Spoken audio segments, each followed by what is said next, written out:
Aku, kata Nabi Muhammad, bukanlah seorang nabi yang diutus oleh Allah untuk melaknat seseorang, untuk mencaci seseorang, akan tetapi beliau diutus oleh Allah Subhanahu wa taala rahmatan lil alamin, sebagai pembawa rahmat. Wa innama ana rahmatul muhda, akulah sang rahmat yang dihadiahkan oleh Allah Subhanahu wa taala kepada umat kita, umat Nabi besar Muhammad sallallahu alaihi wasallam. Coba kita lihat sejarah junjungan Nabi besar Muhammad yang enggak beda dengan sejarah para salaf kita.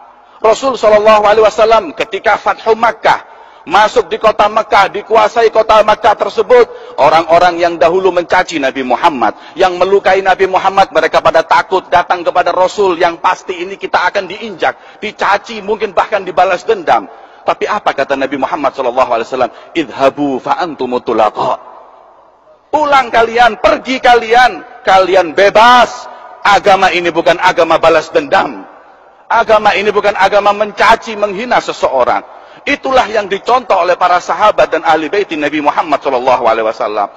Begitu pula yang diambil anak cucu Rasul SAW. Suatu saat, ketika ada beberapa fitnah yang terjadi di kota Madinah saat itu, hingga Sayyidina Ali bin Abi Thalib, beliau dicaci di dalam mimbar di hadapan beliau.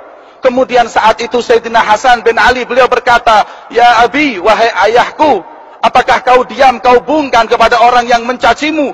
Kenapa kau enggak jawab? Kenapa kau enggak ikut mencaci? Kenapa kau enggak melaknat pula sebagaimana dia melaknatmu, wahai ayahku Ali bin Abi Thalib?" Apa jawab beliau Sayyidina Ali bin Abi Thalib? "Ya waladi Hasan, wahai Hasan anakku, min mata, dari kapan kau lihat jadduka Muhammad sallallahu alaihi wasallam yasub wa yal'an? Pernah kau lihat kakekmu Rasulullah mencaci melaknat? Enggak. Kau pernah lihat aku mencaci dan melaknat? Tidak. Terus kalau kau ingin mencaci melaknat, ikut jalan siapa kau? Kita adalah thariqah ahlul bait, jalan keluarga suci Nabi Muhammad sallallahu alaihi wasallam yang enggak kenal mencaci dan dendam kepada siapapun. Diikuti oleh anak cucunya Sayyidina Ali Zainal Abidin radhiyallahu taala anhu. Ketika Sayyidina Ali Zainal Abidin, beliau suatu saat difitnah oleh seseorang. Beliau datang di masjid. Datang seseorang yang waktu itu ingin membayar utang kepada seseorang. Sampai di masjid, lupa uangnya nggak ke bawah.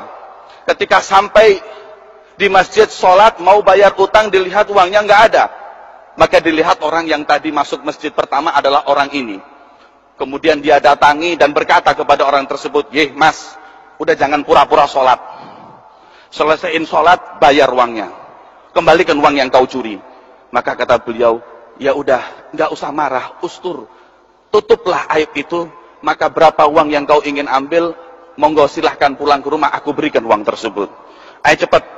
Pulang Sayyidina Ali Zainal Abidin sampai ke rumahnya. Sesampai di rumahnya, beliau ambil uang tersebut, ini uangnya.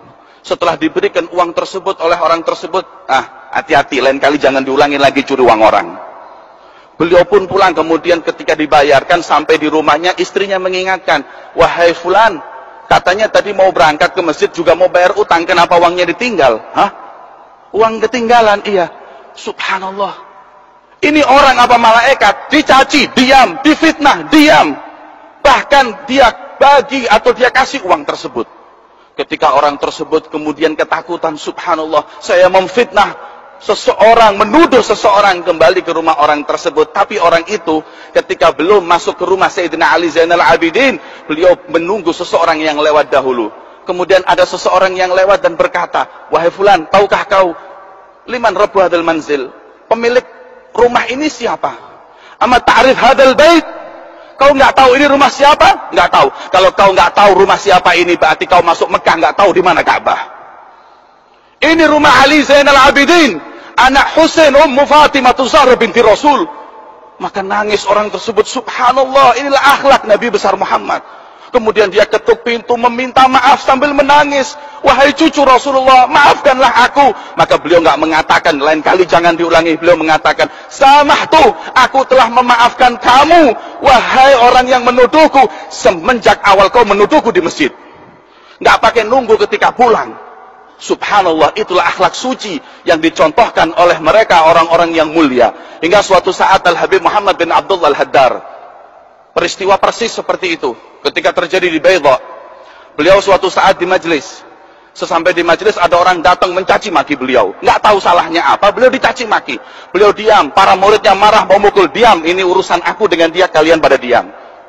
Setelah selesai, beberapa hari kemudian beliau itu datang, 3 hari kemudian orang tadi yang terkena fitnah, yang marah-marah di masjid datang ke rumah Habib Muhammad bin Abdullah Al-Haddar. Kemudian ketika sampai di rumah Habib Muhammad bin Abdullah Al-Haddar, sesampainya beliau di sana mengatakan, wahai Habib, aku minta maaf, aku kena fitnah, yang melakukan bukan kamu dan aku telah menuduhmu, mencaci makimu depan orang. Kemudian beliau mengatakan, samihni ya Habib, maafkan aku. Beliau mengatakan, samahtuk min dzalikal yum. Aku maafkan kau dari 3 hari yang lalu dan sampai detik ini aku masih nyesel. Apa yang membuatku menyesal? Karena aku memaafkanmu bukan di masjid tapi di rumahku. Berapa langkah yang terlewatkan atasku, berapa menit aku telat memaafkanmu. Dan aku jauh dari akhlak Ali Zainal Abidin, kakekku. Kalau Ali Zainal Abidin, kakekku, di waktu dia dicaci, di situ dia memaafkan. Kalau aku masih telat berapa menit dan aku pulang ke rumahku, baru aku maafkan kau. Itulah akhlak mulia para sahabat, akhlak mulia para ahlul bait Nabi Muhammad SAW.